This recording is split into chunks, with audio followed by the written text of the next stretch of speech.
मित्रों वेलकम। इस वीडियो में हम लोग जानेंगे कि इंटरव्यू लेने वाला एक रीगर से कौन से कौशल और गुणों की तलाश करता है, आप किन प्रश्नों की अपेक्षा कर सकते हैं और आपको उनका उत्तर कैसे देना चाहिए। यदि आप एक रीगर के रूप में नौकरी की तलाश कर रहे हैं तो आपको संभवतः नौकरी के लिए इंटरव्यू से गुजरना होगा। इस महत्वपूर्ण इंटरव्यू के लिए तैयारी करने का एक तरीका यह है कि किसी इंटरव्यू में जाने से पहले यह सीख लिया जाए कि कठोर इंटरव्यू प्रश्नों का उत्तर कैसे दिया जाए। मित्रों, कंपनी वाले ऐसे रीगर्स की तलाश करते हैं जो जिम्मेदार, विश्वसनीय हो और जिनके पास टूल्स और इक्विपमेंट का अच्छा कामकाजी ज्ञान हो। आपको शारीरिक शक्ति और सहन शक्ति के साथ साथ दबाव में काम करने की क्षमता की भी आवश्यकता होती है। एक इंटरव्यू आपके लिए यह दिखाने का मौका है मित्रों कि आपने इन कौशलों को अच्छा से डेवलप किया है। आपको तैयार होने में मदद करने के लिए इस वीडियो में हम लोग कठोर प्रश्न यानी कि हार्ड क्वेश्चन और उनके उत्तर की चर्चा करेंगे, जो आपको यह पता लगाने में मदद करेगी कि आप इंटरव्यू के दौरान क्या कहना चाहते हैं। तो चले मित्रों, वीडियो स्टार्ट करते हैं और देखते हैं उन हार्ड क्वेश्चंस के आंसर को जो इंटरव्यू में अधिकांश पूछे जाते हैं। तो लेते हैं पहला hard question, are you comfortable working at height, यानी कि क्या आप ऊंचाई पर काम करने में सहज रहते हैं, अर्थात आपको ऊंचाई पर काम करने में कोई दिक्कत तो नहीं होती। ऐसा इंटरव्यू में पूछते हैं लोग। मित्रों, आपको तो मालूम ही है कि रीगर्स अक्सर ऊंचाई पर काम करते हैं, इसीलिए इंटरव्यूअर यह सुनिश्चित करने के लिए यह प्रश्न पूछते हैं कि आप इसके साथ सहज है। यदि ऊंचाई पर काम करने को लेकर आपके मन में कोई डर या चिंता है तो ईमानदार रहें और बताएं कि आप उन्हें दूर करने के लिए क्या कदम उठाएंगे। तो चलिए इस क्वेश्चन का आंसर कैसे दिया जाए देख लेते हैं। इस क्वेश्चन का आंसर आप इस प्रकार दे सकते हैं, हाँ, मैं ऊंचाई पर काम करने में सहज हूँ। एक रीगर के रूप में मेरे पास व्यापक अनुभव है और मैंने कई अलग अलग वातावरणों में काम किया है सर, जिनके लिए मुझे उच्च स्तर की आवश्यकता होती है। जब ऊंचाई पर काम करने की बात आती है सर, तो मैं सुरक्षा के महत्व को समझता हूँ और अपने आसपास के लोगों की सुरक्षा सुनिश्चित करने के लिए हमेशा आवश्यक सावधानी बरतता हूँ। सर, मैं विभिन्न रिगिंग उपकरणों जैसे होइस्ट, स्लिंग और शकल्स का उपयोग करने से भी परिचित हूँ, इसलिए मुझे पता है कि ऊंचाई पर काम करते समय भार को सुरक्षित रूप से कैसे सुरक्षित किया जाए। तो इस प्रकार मित्र आप जो है कि इंटरव्यू में जवाब दे सकते हैं। अगला हार्ड क्वेश्चन लेते हैं, what are some of the most important safety protocols you follow when rigging. इसका मतलब रिगिंग करते समय आप किन सबसे महत्वपूर्ण सुरक्षा प्रोटोकॉल का पालन करते हैं। सुरक्षा के प्रति आपकी प्रतिबद्धता का आकलन करने के लिए इंटरव्यू में आपसे इस तरह का क्वेश्चन पूछा जाता है।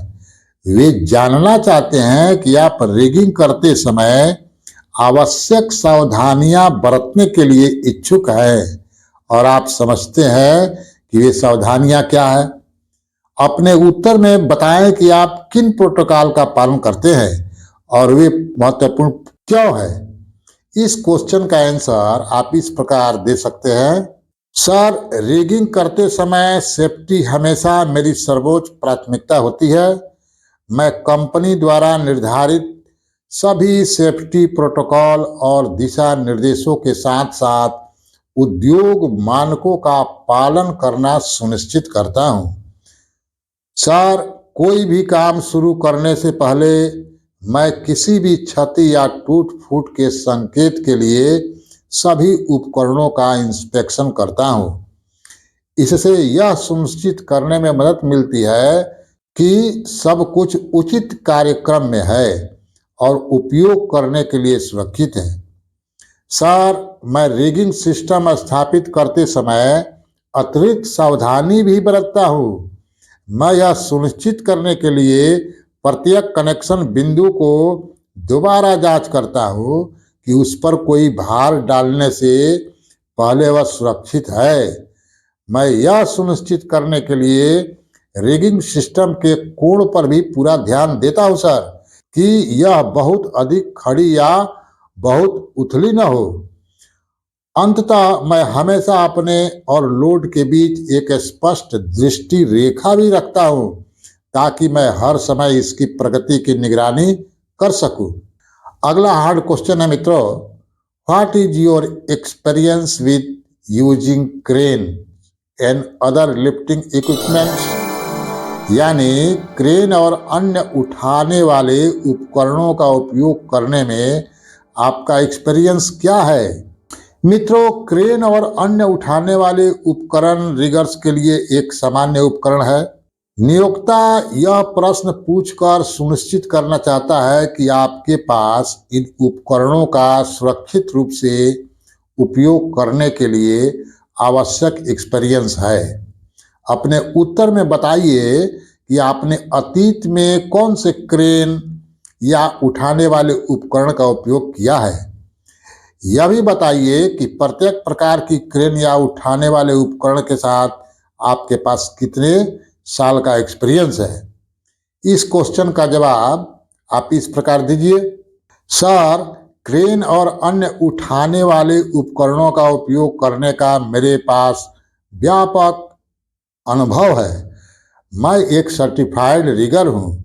मैंने रिगिंग, सुरक्षा, क्रेन संचालन और रख रखाव यानी कि मेंटेनेंस और एरियल लिफ्ट ऑपरेशन पाठ्यक्रम पूरा कर लिया हूँ। मेरे पास विभिन्न प्रकार की क्रेनों और एयरलिफ्ट को चलाने का कई वर्षों का व्यवहारिक अनुभव भी है। सर, मैं भारी मशीनरी के साथ काम करते समय सभी सुरक्षा प्रोटोकॉल का पालन करने के महत्व को समझता हूँ और यह सुनिश्चित कर सकता हूँ कि कोई भी काम सुरक्षित और कुशलता से किया जाए।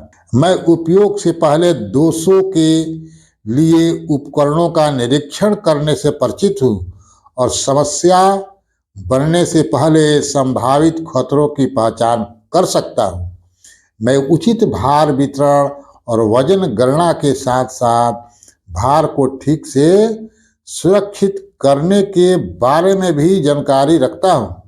अगला हार्ड क्वेश्चन है मित्रों, if you could choose any types of rigging equipment to use, what would it be and why?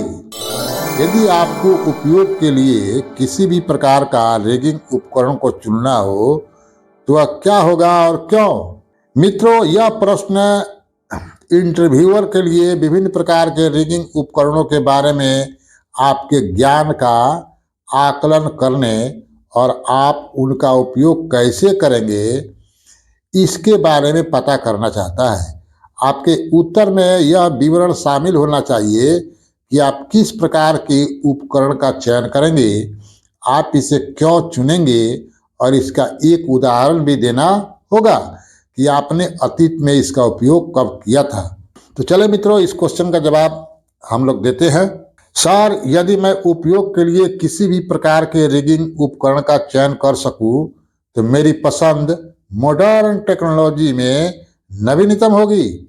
ऐसा इसलिए है क्योंकि यह सुविधाओं और क्षमताओं की एक विस्तृत श्रृंखला प्रदान करता है जो रिगिंग संचालन को अधिक कुशल और सुरक्षित बनाने में मदद कर सकता है।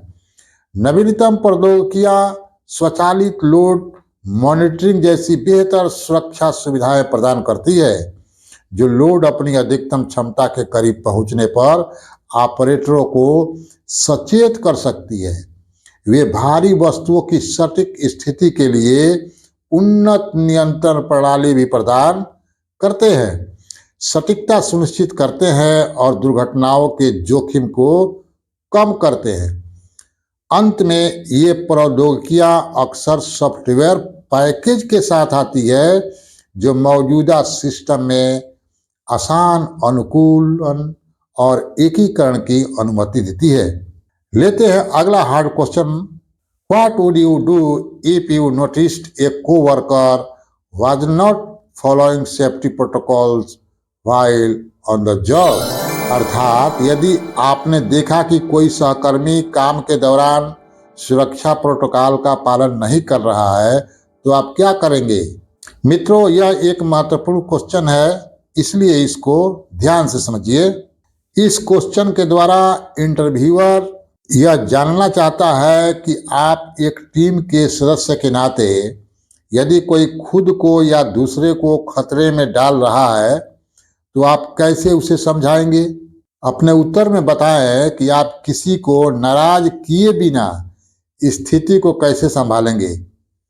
तो चलें, इस क्वेश्चन का आंसर हम लोग इस प्रकार दे सकते हैं। मित्रों, सर, अगर मैंने देखा कि कोई सहकर्मी काम के दौरान सुरक्षा प्रोटोकॉल का पालन नहीं कर रहा है, तो मेरी पहली प्राथमिकता उनकी सुरक्षा और उनके आसपास के लोगों की सुरक्षा सुनिश्चित करना होगी। मैं शांतिपूर्वक और पेशेवर तरीके से स्थिति का सामना करूंगा और समझाऊंगा कि सुरक्षा प्रोटोकॉल का पालन करना क्यों जरूरी है और यह दुर्घटनाओं को होने से कैसे रोका जा सकता है। यदि आवश्यक हो तो मैं उन्हें प्रोटोकॉल को बेहतर ढंग से समझाने में मदद करने या यदि आवश्यक हो तो अतिरिक्त प्रशिक्षण प्रदान करने की पेशकश करूंगा। तो इस तरह आप अच्छे से जवाब दे सकते हैं। मेरा मानना है कि कम्युनिकेशन भी कार्यस्थल में महत्वपूर्ण है, इसलिए मैं इस मुद्दे के बारे में टीम के अन्य सदस्यों के साथ संवाद करना और उनका इनपुट मांगना भी सुनिश्चित करूंगा। इस तरह हम एक समाधान खोजने के लिए मिलकर काम कर सकते हैं, जो सभी को सुरक्षित रखेगा। अंत में मैं दुर्घटना का दस्तावेजीकरण करूंगा और उचित पर्यवेक्षक या प्रबंधक को इसकी रिपोर्ट करूंगा। अगला हार्ड क्वेश्चन है, how well do you communicate with others both verbally and non verbally? अर्थात मौखिक और गैर मौखिक दोनों तरीकों से दूसरों के साथ कितनी अच्छी तरह संवाद करते हैं। मित्रों, रिगर्स अक्सर टीमों में काम करते हैं, इसलिए नियोक्ता यह प्रश्न यह सुनिश्चित करने के लिए पूछ रहा है कि आप अपने सहकर्मियों के साथ संवाद कर सकते हैं। अतीत में आपने दूसरों के साथ सफलतापूर्वक कैसे काम किया है, इसका उदाहरण देकर इंटरव्यूअर को दिखाएं कि आप एक अच्छे कम्युनिकेटर हैं। तो चले इसके आंसर को देखते हैं। सर, मैं वर्बली और नॉन वर्बली दोनों ही तरीकों से एक उत्कृष्ट संचारक। मुझ में दूसरे क्या कह रहे हैं उसे सुनने और समझने की बहुत अधिक क्षमता है। साथ ही अपने विचारों और विचारों को स्पष्ट रूप से व्यक्त करने की भी क्षमता है। मौखिक संचार किसी भी काम के लिए महत्वपूर्ण है, लेकिन विशेष रूप से रिगिंग में जहां निर्देशों और सुरक्षा प्रोटोकॉल को प्रभावी ढंग से संप्रेषित करने में सक्षम होना आवश्यक है। रिगर्स की टीम के साथ काम करते समय नॉन वर्बल कम्युनिकेशन भी महत्वपूर्ण है, क्योंकि शारीरिक भाषा और चेहरे के भावों को पढ़ने में सक्षम होने से संभावित मुद्दों या गलतफहमी को रोकने में मदद मिल सकती है। मैं हमेशा यह सुनिश्चित करने का प्रयास करता हूं कि टीम में हर कोई यह समझ सके क्या करने की जरूरत है और इसे सुरक्षित और कुशलता से कैसे करना है। अगला क्वेश्चन है मित्रों, when is it appropriate to use a fall protection system? यानी कि गिरने से सुरक्षा प्रणाली या सेफ्टी बेल्ट का उपयोग करना कब उचित है? मित्रों, यह प्रश्न इंटरव्यूअर को ओसा नियमों के बारे में आपके ज्ञान और आपके उन्हें अपने काम पर कैसे लागू करते हैं, यह निर्धारित करने में मदद कर सकते हैं। अपने अनुभव से ऐसे उदाहरणों का उपयोग कर जिनसे पता चलता है कि आप समझते हैं कि गिरने से सुरक्षा कब आवश्यक है और इसे सुरक्षित रूप से कैसे उपयोग किया जाए। मित्रों, जब रिगिंग और गिरने से सुरक्षा प्रणालियों की बात आती है तो सुरक्षा हमेशा सर्वोच्च प्राथमिकता होती है।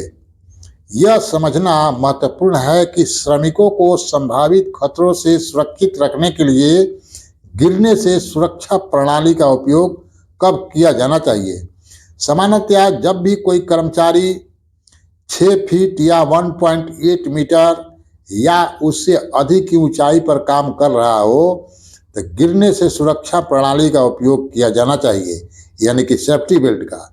इसमें सीढ़ियाँ चढ़ना, स्कैफोल्डिंग बनाना, एरियल लिफ्ट जैसी गतिविधियाँ शामिल है।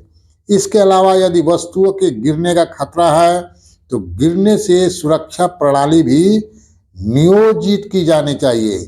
अंत में, जब भी असमान सतहों के कारण फिसलने या लड़खड़ाने का खतरा हो तो गिरने से सुरक्षा प्रणाली स्थापित की जानी चाहिए। सर, मेरे पास गिरने से सुरक्षा प्रणालियों के साथ व्यापक अनुभव है और मुझे विश्वास है कि मैं काम करते समय आपकी टीम की सुरक्षित रखने में मदद कर सकता हूं। ओसा नियमों के बारे में मेरा ज्ञान और खतरनाक स्थितियों का आकलन करने की मेरी क्षमता मुझे इस पद के लिए एक आदर्श उम्मीदवार बनाती है। अगला क्वेश्चन है मित्रों, describe your process for inspecting rigging equipment before and after each use, यानी प्रत्येक उपयोग से पहले और बाद में रिगिंग उपकरण के निरीक्षण की अपनी प्रक्रिया का वर्णन कीजिए। मित्रों, टूल्स के प्रयोग पर आपका ध्यान और प्रक्रियाओं का पालन करने की क्षमता का आकलन करने के लिए इंटरव्यूअर आपसे इस तरह का क्वेश्चन पूछ रहा है। आपके उत्तर में रिगिंग उपकरणों का इंस्पेक्शन करते समय आपके द्वारा उठाए गए कदमों के साथ साथ यह भी शामिल होना चाहिए कि आप कितनी बार ये इंस्पेक्शन करते हैं। तो चले इसके आंसर को भी देख लेते हैं। सर, प्रत्येक उपयोग से पहले मैं टूट फूट या क्षति के किसी भी लक्षण के लिए सभी रिगिंग टूल्स का इंस्पेक्शन करता हूं। इसमें रोप्स, स्लिंग, शकल, हुक और अन्य घटकों की स्थिति की जांच करना शामिल है ताकि यह सुनिश्चित किया जा सके कि वे अच्छे कार्यक्रम में है और दोषों से मुक्त है। मैं भागों के बीच कनेक्शन की सुरक्षा की भी जांच करता हूं और सुनिश्चित करता हूं कि सब कुछ ठीक से टाइटन और सुरक्षित है। अंत में मैं यह सुनिश्चित करने के लिए पूरे सिस्टम का निरीक्षण करता हूं कि यह सही और सुरक्षित रूप से स्थापित है। प्रत्येक उपयोग के बाद मैं यह सुनिश्चित करने के लिए सभी रिगिंग टूल्स की सावधानी पूर्वक जांच करता हूं कि मेरे पूर्व उपयोग निरीक्षण के बाद से कुछ भी नहीं बदला है। मैं ऑपरेशन के दौरान होने वाले घिसाव, खिंचाव या अन्य क्षति के किसी भी लक्षण की तलाश करता हूं।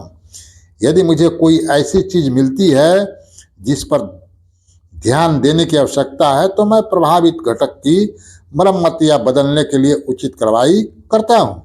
अंत में मैं उपकरण को दूर रखने से पहले आवश्यकता अनुसार सभी चलने वाले हिस्सों को क्लीन और लुब्रिकेट करता हूं।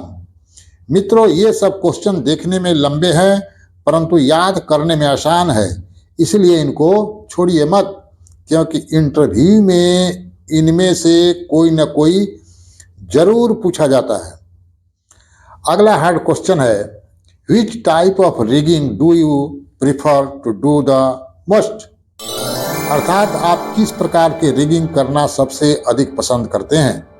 यह प्रश्न इंटरव्यूअर को एक विशिष्ट प्रकार की रिगिंग में आपके कौशल स्तर और अनुभव को निर्धारित करने में मदद करता है। आप इस प्रश्न का उत्तर आपके द्वारा पहले की गई रिगिंग के प्रकारों का नाम देकर देना होगा, जैसे हाई लाइन या थिएट्रिकल रिगिंग। सर, मेरे पास विभिन्न प्रकार की रिगिंग तकनीकों का अनुभव है और मैं उन सभी का आनंद लेता हूं, लेकिन मेरी पसंदीदा प्रकार की रिगिंग डायनेमिक रिगिंग है। डायनेमिक रिगिंग में हेवी लोड्स को जल्दी और सुरक्षित रूप से स्थानांतरित करने के लिए पुली, विंच और अन्य यांत्रिक उपकरणों का उपयोग शामिल है। इस प्रकार की रिगिंग के लिए प्रिसीजन और अटेंशन पर ध्यान देने की आवश्यकता होती है, जो मेरे पास दोनों गुण हैं। मुझे गतिशील रिगिंग भी पसंद है, क्योंकि यह मुझे प्रत्येक कार्य को करने के तरीके में रचनात्मक होने की अनुमति देता है। हर स्थिति अलग होती है और मुझे समस्याओं को हल करने और कार्यों को कुशलतापूर्वक पूरा करने के नए तरीके खोजने में आनंद आता है। मेरे एक्सपीरियंस ने मुझे सिखाया है कि चाहे किसी भी प्रकार की रिगिंग की आवश्यकता हो, सुरक्षा हमेशा पहले आनी चाहिए, यानी कि सेफ्टी। मुझे यह सुनिश्चित करने में गर्व है कि प्रत्येक कार्य सही ढंग से और सुरक्षित रूप से किया जाए, ताकि इसमें शामिल सभी लोग सुरक्षित रह सकें। मित्रों, अंतिम हार्ड क्वेश्चन लेते हैं, नहीं तो वीडियो लंबी हो जाएगी। शेष क्वेश्चंस हम लोग अगले वीडियो में देखेंगे।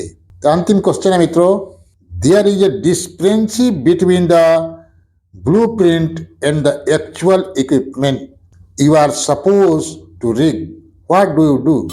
यानी कि ब्लूप्रिंट और आपके द्वारा उपयोग किए जाने वाले वास्तविक उपकरण के बीच एक विसंगति है, आप क्या करेंगे? यह प्रश्न आपके समस्या समाधान कौशल और दबाव में काम करने की क्षमता का परीक्षण करने का एक शानदार तरीका है। मित्रों, आपको इस प्रश्न का उत्तर यह बताकर देना चाहिए कि आप विसंगति की पहचान कैसे करेंगे, इसे हल करने के लिए आप क्या कदम उठाएंगे और आप परियोजना में शामिल अन्य लोगों के साथ कैसे संवाद करेंगे। सर, जब मुझे ब्लूप्रिंट और वास्तविक उपकरण के बीच विसंगति का सामना करना पड़ता है, तो मेरा पहला कदम स्थिति का आकलन करना होता है। मैं दोनों दस्तावेजों के बीच के अंतरों का विश्लेषण करूंगा और यह निर्धारित करूंगा कि यह सुनिश्चित करने के लिए क्या किया जाना चाहिए कि सब कुछ सही ढंग से रिगिंग हुई हो सके। इसके बाद मैं यह सुनिश्चित करने के लिए उपयुक्त कर्मियों के साथ संवाद करूंगा कि हर कोई एक ही पृष्ठ पर आए। इसमें उन इंजीनियरों या अन्य रिगर्स से बात करना शामिल हो सकता है जिन्हें परियोजना के बारे में अधिक जानकारी हो सकती है। ऐसा करने से मैं यह समझ पाऊंगा कि विसंगति क्यों मौजूद है और इसे कैसे संबोधित किया जाना चाहिए। अंत में मैं इस मुद्दे को हल करने के लिए कार्रवाई करूंगा। स्थिति के आधार पर इसमें रिगिंग योजना में समायोजन करना या यह सुनिश्चित करने के लिए वैकल्पिक समाधान ढूंढना शामिल हो सकता है कि कार्य सुरक्षित और कुशलता से पूरा हो गया। अंततः मेरा लक्ष्य यह सुनिश्चित करना है कि परियोजना की समय सीमा और बजट को पूरा करते हुए सभी सुरक्षा प्रोटोकॉल का पालन किया जाए। तो इस तरह हम लोगों ने इम्पोर्टेंट हार्ड क्वेश्चन के आंसर को देखा। मित्रों, अधिक जानकारी के लिए इस चैनल के प्लेलिस्ट का अवलोकन अवश्य करिए। वहां आपको बहुत सारी वीडियो मिल जाएगी जो आपको इंटरव्यू में जरूर मदद करेगी। वीडियो देखने के लिए बहुत बहुत धन्यवाद। Best of luck.